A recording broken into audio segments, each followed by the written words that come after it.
Scheherazade. Autrefois, il y a bien longtemps, vivaient dans un royaume lointain 2 rois qui étaient frères. De longues années durant, ils régnèrent avec sagesse et droiture, l'un à l'est, l'autre à l'ouest. Quelques années passèrent, et l'aîné, le roi Schahriar, ressentit un beau jour le vif désir de revoir son frère encore une fois dans sa vie. Il appela alors son vizir et lui dit : « Tu es mon serviteur le plus fidèle, mon ami et mon homme de confiance. Prends de somptueux cadeaux et va chez mon frère à la cour de Samarcande. Invite-le à venir me rendre visite, car je me languis de lui. Offre-lui tous les présents et escorte-le jusqu'ici. » « J'écoute et j'obéis, » répondit le vizir. Puis il baisa le sol devant son roi et prépara le voyage. On chargea une caravane de trésors de toutes sortes, d'étoffes soyeuses, de bijoux et d'objets précieux. Le vizir se mit en route et parvint chez Chaznan, le frère de son roi. Le roi Chaznan était venu au-devant de la caravane et avait accueilli le vizir avec tous les honneurs qui lui revenaient. Alors on déploya dans une pièce somptueuse les trésors et les présents. Le vizir baisa le sol devant le roi et dit : « Noble prince, votre frère se languit de vous et désire vous revoir encore une fois dans sa vie. Je vous escorterai jusqu'à lui. » Chaznan fondit en larmes lorsqu'il entendit ces paroles et fit préparer le voyage aussitôt. Il nomma son propre vizir vice-roi et gouverneur pour toute la période de son absence, et partit, accompagné de serviteurs, de nobles et d'esclaves. Le soir, une fois qu'ils eurent installé le campement, le roi se rendit compte qu'il avait oublié quelque chose d'important chez lui. Sans en avertir les autres, il fit demi-tour et rentra seul à cheval. Mais lorsqu'il entra dans le palais puis dans sa chambre, il trouva son épouse dans les bras d'un esclave. Plein de colère et d'effroi, Chaznan tira son sabre et d'un seul coup les tua tous les deux. Il s'enfuit de la ville et rentra au campement. « Comment cela a-t-il pu m'arriver ?» se disait-il. « À peine ai-je quitté la ville que mon épouse a été infidèle. » Plongé dans un profond chagrin, le roi poursuivit son voyage. Il avait perdu tout appétit. Il avait le teint pâle, le regard trouble. C'est ainsi qu'il parvint dans le royaume de son frère. Le roi Schahriar se réjouit de le voir arriver. Il le conduisit dans ses appartements et il le servit dans une salle fastueuse. Mais Chaznan ne voulut ni manger ni boire. « Mon frère, que t'arrive-t-il » lui demanda le roi Schahriar à plusieurs reprises. « Pourquoi as-tu le teint si pâle, le regard si trouble ? Dis-le-moi donc, afin que je puisse te distraire ou t'apporter de l'aide. » Et il ne reçut aucune réponse. Finalement, le roi Schahriar dit : « Je vais partir à la chasse et tu vas m'accompagner. Tes joues retrouveront leur couleur et ton appétit reviendra. » Mais le roi Chaznan demanda la permission de rester dans ses appartements et Schahriar sortit seul. Pour se distraire, Chaznan s'assit alors près d'une petite fenêtre grillagée et observa la cour intérieure du palais à laquelle un arbre offrait de l'ombre et une claire fontaine un doux clapotis. Tout à coup, une petite porte s'ouvrit, livrant passage à l'épouse de Schahriar, accompagnée d'esclaves, hommes et femmes, qui flânèrent dans le jardin et se livrèrent à des jeux amoureux. Voyant la scène, Chaznan se dit en lui-même : « En vérité, mon frère est bien plus malheureux que moi. Il n'est pas de fidélité ni d'honneur en ce monde, et il ne me sied pas d'être seul, le cœur triste et l'âme en peine. » Alors il recommença à manger et à se promener dans le château. Ses joues rosirent et son regard redevint clair et gai. Quelle ne fut pas la surprise du roi Schahriar à son retour quand il trouva son frère en si bonne santé et de si bonne humeur. « Eh bien, raconte-moi ce qui t'a guéri » demanda-t-il.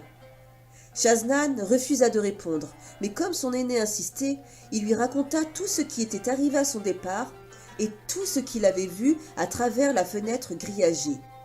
« Tout est absolument faux !» s'offusqua le roi. « Annonce demain que tu retournes à la chasse et reste avec moi. Tu verras de tes propres yeux, » proposa Chaznan.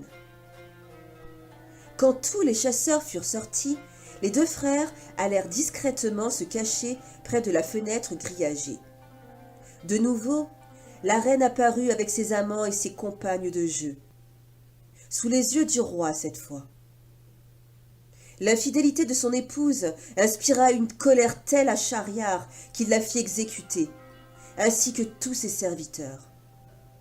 Mais cela ne le consola nullement, et même une fois que le roi Chasnan fut rentré dans son propre royaume, le frère aîné demeura intransigeant et taciturne.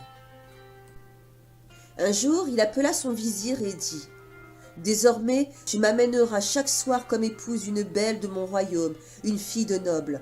Et au petit matin, tu l'amèneras et tu la tueras, car la fidélité et l'honneur n'existent pas chez les femmes. »« J'écoute et j'obéis, » répondit le vizir le cœur lourd. Chaque jour, il choisissait une des vierges du royaume, la faisait vêtir et parait telle une mariée pour la conduire le soir dans la chambre du roi. Et au petit matin, il emmenait lui-même la jeune fille chez le bourreau. 3 années passèrent ainsi, et le royaume tout entier résonnait de pleurs et de plaintes. Chaque famille avait dû livrer une de ses filles au roi. Beaucoup d'entre elles fuyaient hors des frontières du royaume, afin d'échapper au malheur. Mais le vizir avait aussi 2 filles, belles comme la clarté de la lune au-dessus des collines. Scheherazade, l'aînée, était exercée dans tous les arts. Elle avait lu avec attention les chroniques du pays et elle connaissait les légendes des temps anciens. Elle était intelligente et avait le don de l'éloquence. Sa sœur cadette, Dinarzade, qu'il aimait d'un amour tendre, lui obéissait et apprenait tout d'elle. Un soir, Scheherazade dit au vizir « Mon père, annonce au roi que tu vas me conduire aujourd'hui au château pour être son épouse. »« Mais, mon enfant, tu sais pourtant bien quelle mort t'attend, » avança le vizir tremblant d'effroi. « Oui, mon père, je le sais, mais ces tueries doivent prendre fin. Soit je parviens à convaincre le roi et à mettre un terme à ces horreurs, soit je me sacrifie pour toutes les jeunes filles qui ont perdu la vie à cause de lui. » Le vizir tenta de la dissuader, mais Scheherazade refusa d'abandonner son projet. Et finalement, le vizir, bien affligé, dut se rendre près du roi et annoncer qu'il lui amènerait le soir sa propre fille comme épouse. « Mon ami, » dit le roi, fort surpris, « je t'ai toujours connu honnête et digne de confiance en toutes choses. Voilà pourquoi je n'ai jamais exigé de toi que tu me livres ta propre fille. Tu sais pourtant bien qu'à l'aube, tu devras la conduire toi-même chez le bourreau. » Le vizir baisa le sol devant le roi et déclara « Je le sais bien, noble maître, mais ma fille insiste pour venir chez vous et ne cède pas. Alors, amène-la. » Au coucher du soleil, Scheherazade revêtit une robe de mariée, se para de ses plus beaux bijoux et s'entoura d'un voile épais tissé d'or. Avant de quitter la maison, elle appela sa sœur et dit « Dinarzade, écoute bien mes paroles. Cette nuit, quand le roi n'aura plus besoin de moi, je te ferai chercher. Entre dans notre chambre, assieds-toi près de nous et prie de nous raconter une histoire pour passer le temps. Si Dieu le veut, notre survie en dépend. » Ensuite, Scheherazade se fit conduire par son père dans le château, puis dans la chambre du roi. Quand celui-ci s'approcha d'elle et releva son voile, il fut surpris par sa beauté. Alors il s'aperçut que la jeune fille pleurait. « Qu'as-tu donc » demanda-t-il. « Noble roi, » répondit Scheherazade, « j'ai une sœur cadette dont je me suis toujours occupée et qui m'aime beaucoup. Permets-moi de la voir une dernière fois afin que je lui dise adieu. »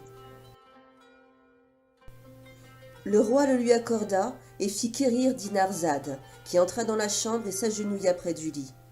« Ma chère sœur, raconte-nous une de tes histoires si étonnantes et si belles pour que le temps passe plus vite et de manière agréable. » « Je le ferai bien volontiers si cela convient à notre noble roi, » répondit Scheherazade. Le roi, qui enchanté par la grande beauté de Scheherazade ne pouvait trouver le repos, dit simplement « Raconte ». Et Scheherazade lui embrassa les mains, posa ses pieds sur ses propres genoux et commença. Elle raconta des histoires si étonnantes et si belles que le roi et la sœur cadette en furent fascinés et en oublièrent le temps. Quand un récit se terminait, Scheherazade en entamait aussitôt un nouveau, jusqu'à ce qu'apparaisse la lumière du jour. Quand l'aube commença à poindre, elle se tut sans raconter la fin de l'histoire en cours. « Comme ton histoire était belle !» s'écria Dinarzade. « Continue !»« Je pourrai continuer mon récit la nuit prochaine, si notre noble roi me permet de rester en vie aujourd'hui, » dit la jeune femme. Et le roi songea: j'ai le pouvoir et le désir de lui accorder cette faveur. Elle ne mourra pas avant que j'aie entendu la fin de cette histoire. Au petit matin, le roi se rendit comme de coutume au divan, où se tenait déjà le vizir prêt à emmener sa fille. Mais le roi ne dit rien, régla les affaires de son gouvernement, travailla jusqu'au soir, puis se rendit de nouveau dans la chambre royale, au grand étonnement du vizir. Dinarzade, qui se trouvait auprès de sa sœur, demanda à la tombée de la nuit: « Scheherazade, raconte-nous donc la fin de ta belle histoire. »« Si le roi le permet. »« Raconte, » se contenta de dire le roi. Scheherazade lui baisa les mains et poursuivit son récit. Elle conta des histoires toute la nuit, sans tarir, jusqu'à l'aurore, et le roi lui accorda encore un nouveau jour de grâce pour pouvoir entendre la fin de l'histoire interrompue. Ainsi passèrent les jours et les nuits. Jamais le roi ne se fatigua de l'écouter, et Scheherazade continua d'entrelacer les aventures et les histoires 1001 nuits durant.